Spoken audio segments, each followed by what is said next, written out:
I was repotting Grandma's orchid when my phone vibrated on the kitchen counter.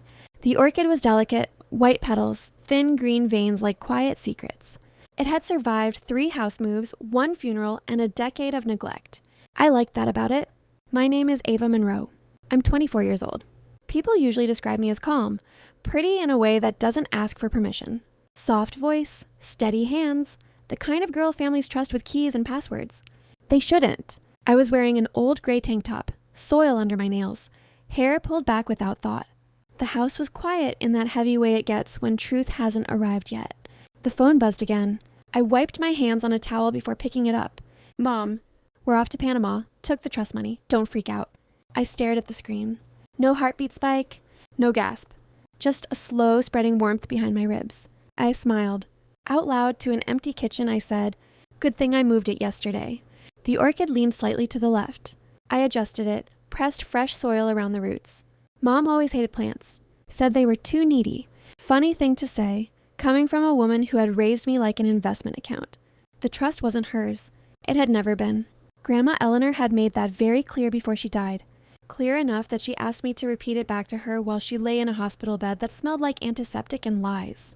"They'll try," she'd whispered, "and you'll let them think they succeeded." I rinsed my hands in the sink. Another buzz. "Mom, don't answer calls for a bit.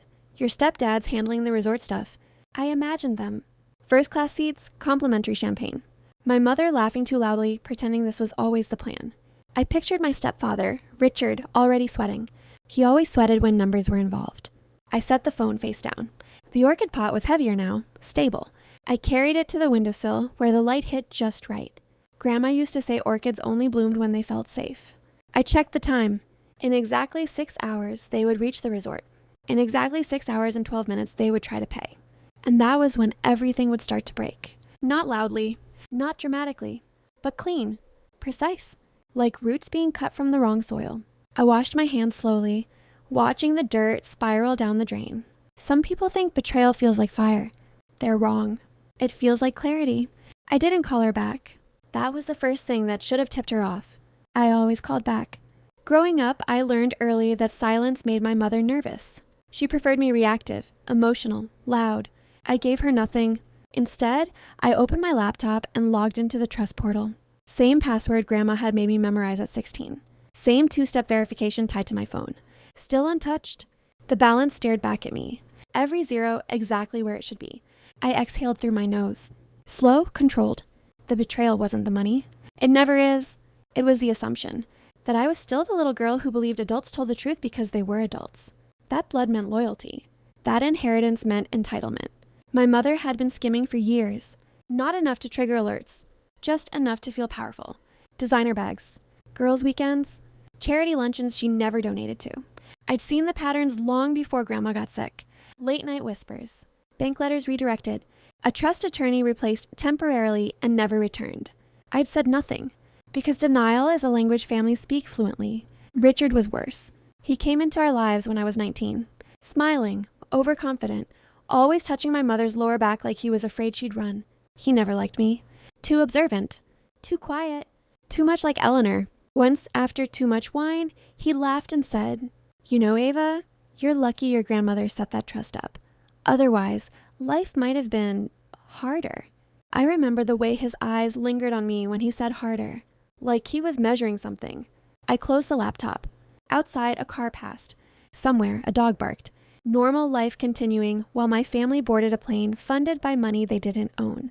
My phone buzzed again. "Mom, everything okay? You're being weirdly calm."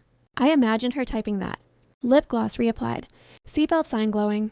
I typed back carefully. "Enjoy the trip. Tell Panama I said hi." 3 dots appeared, disappeared, appeared again. She called. I let it ring. Voicemail picked up. Her voice spilled out, sweet and strained. "Ava, honey, don't be like this. We'll explain everything when we get back. Grandma would have wanted us to..." I deleted it halfway through. Grandma would have wanted the truth. And she'd wanted it documented. I stood and walked to the hallway closet. Reached up. Pulled down the lockbox hidden behind winter coats no one wore anymore. Inside. Copies. Emails. Recorded conversations. One notarized amendment dated yesterday. I checked my watch. 4 hours to go. When they tried to pay, the card would decline. The account would freeze. and the resort manager would ask questions Richard could never answer without sweating. I sat back down, picked up my phone, and waited.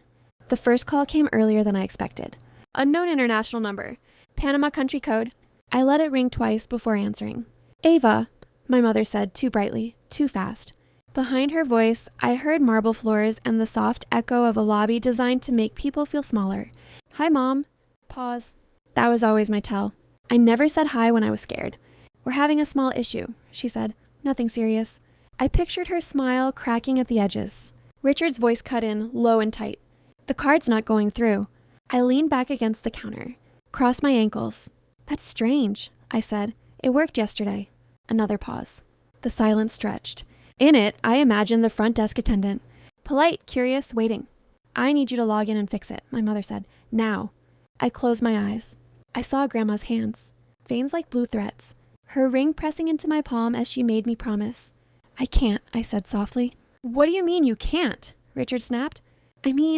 I said, choosing each word, I'm not authorized anymore. That wasn't entirely true. It just wasn't the part that mattered. My mother laughed, a sharp, brittle sound. Ava, stop playing games. Games. That word. I opened my laptop while they argued on the other end. Pulled up the amendment. Highlighted clause 17. Primary beneficiary reassigned upon breach of fiduciary duty. The breach had been documented, timestamped, witnessed. I said nothing. Richard swore under his breath. Then the sound I'd been waiting for. A third voice, calm, professional. Sir, the resort manager said, we'll need another form of payment or... The call went silent. They hung up on me. I stared at the blank screen. My hands didn't shake. My chest didn't tighten. This wasn't panic. This was execution. 10 minutes later, the text started. Mom, what did you do? Richard, fix this now. Mom, Ava, you're embarrassing us. Embarrassment. Not theft. Not betrayal. Embarrassment. I typed once. Check your email. I knew exactly when she opened it, because my phone rang immediately. She didn't sound like my mother anymore. She sounded small. Ava, she whispered, this says the trust was never yours, I said. Richard grabbed the phone. You manipulated her, he said. You confused an old woman. I smiled. Grandma had signed that amendment lucid, sharp, and furious. She remembered everything, I said, especially you. Silence. Then something I hadn't expected. Fear. Not of me, of what came next. Because they finally understood the money was gone, and so was the control. The email wasn't complicated. That was the part that hurt them the most. No legal jargon maze. No emotional language. Just facts. Dates. Amounts. Screenshots of transfers they thought no one noticed. I'd CC'd the trust attorney and the bank's compliance officer. Transparency is a blade when used correctly. My mother's voice came back on the line, hollow now. Ava, sweetheart, we were going to tell you. Lie. People always say that when the truth arrives too early. Tell me what? I asked. That you stole from Grandma while she was dying?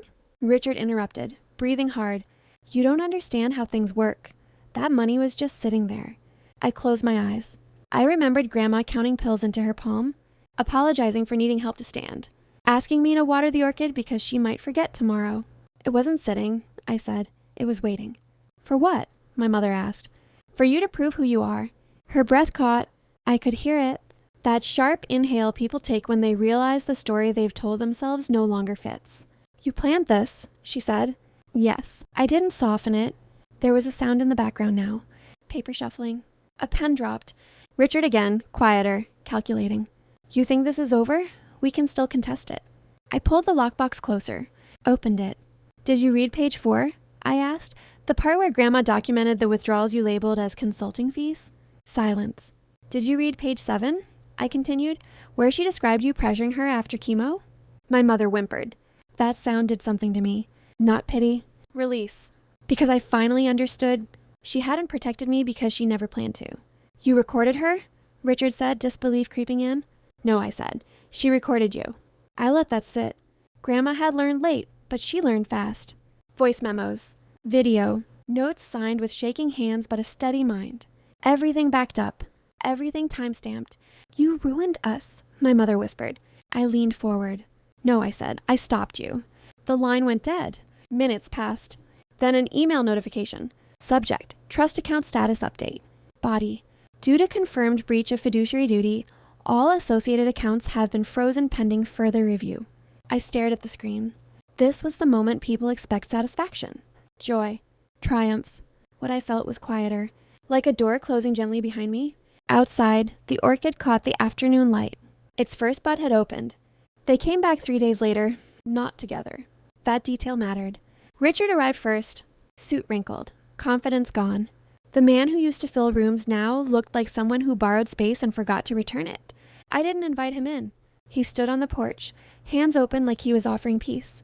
"Ava," he said, trying my name like it still belonged to him. "We need to talk." "We already did," I replied. He swallowed. "Your mother is not well." Of course she wasn't. She never survived consequences. "I'm not her keeper," I said. He leaned closer, voice dropping. "You don't understand what you've done. Accounts are frozen. Lawyers are calling. The resort—" I raised a finger. He stopped. That was new. "I understand perfectly," I said. "You tried to take what wasn't yours. You failed. Now you're scared." His jaw tightened. "You think you've won?" I looked past him, at the street, at a world that didn't know his name. "I think you've lost," I said. I closed the door gently. An hour later, my mother came. She didn't knock. She collapsed against the doorframe like gravity finally remembered her. Her eyes were red, makeup smeared. She looked older than I'd ever seen her. "Ava," she whispered, "please." I let her in. She sat at the kitchen table where she'd once helped Grandma drink soup. Her hands shook. "I did this for us," she said, "for our future." "Our future?" I asked. "Yes," she said quickly. "Family takes care of family." I laughed. It slipped out before I could stop it. She flinched. "Family doesn't steal morphine receipts to cover wire transfers," I said. "Family doesn't gaslight a dying woman." She reached for my hand. I pulled away. "I raised you," she said, desperate now. "You owe me." That was the moment. The final card. "I owe Grandma," I said, "and she's paid." I slid a folder across the table. Inside, a copy of the police report I hadn't filed yet. Her eyes scanned the page. Her breathing broke. "You wouldn't," she whispered. I leaned in close enough for her to smell the soil still under my nails. "I already did," I said. "I just haven't pressed send." Silence filled the room. Heavy. Absolute. She understood then. This wasn't rage. This was restraint. I stood. "Leave," I said. She didn't argue. At the door, she turned. "I never thought you had this in you." I met her gaze. "You never bothered to look." She left. The house was quiet again. Exactly how I like it. After she left, I cleaned the kitchen. Not because it was dirty. Because order helps me think. I wiped the table where she'd sat. Threw away the napkin she'd cried into. Washed the mug she never drank from. Evidence disappears when you don't need it anymore. The police report stayed in my drafts. The email stayed archived. The recording stayed backed up in 3 places. Power doesn't come from using the weapon. It comes from knowing you can. I checked the trust one last time. Ownership finalized. Secondary protections activated. Grandma had been thorough. She always said real wealth wasn't money. It was leverage.